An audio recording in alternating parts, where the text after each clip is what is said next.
Macron est sans doute le pire président de la République de tous les temps. Alors ça j'avoue, j'étais passé à côté. Ça date du 31 mars 2023. On est sur Canal 10, une chaîne de télé guadeloupéenne, et le présentateur du journal télé, Harold Luce, lance un sujet sur la suspension de l'obligation vaccinale pour les soignants.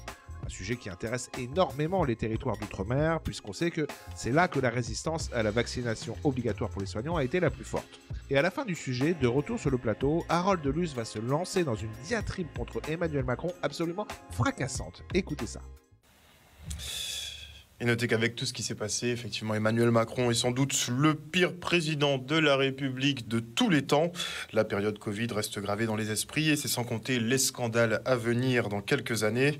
2 ans de coercition, d'obligations, de contraintes, de mesures absurdes sous couvert de révolution scientifique avec un vaccin tout puissant, 2 ans de mensonges, de gabegie financière avec 400 milliards d'euros dépensés, 2 ans sans débat contradictoire où des spécialistes et experts en santé ont littéralement mis leurs confrères au banc de la société comme des parias complotistes.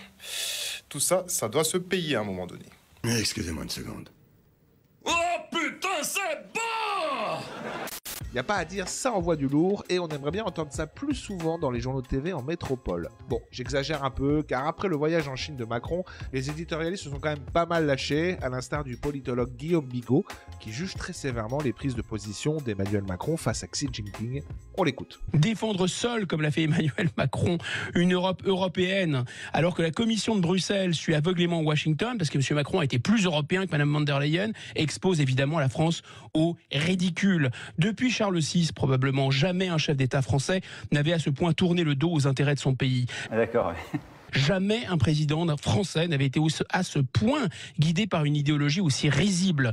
La souveraineté européenne n'est pas qu'une lubie, c'est un concept illégal qui relève de la forfaiture. Il faudra un jour en parler dans un autre contexte. Bon, vous êtes d'accord ou pas d'accord avec ce que vient de dire Guillaume Bigot ? Je suis 100% d'accord.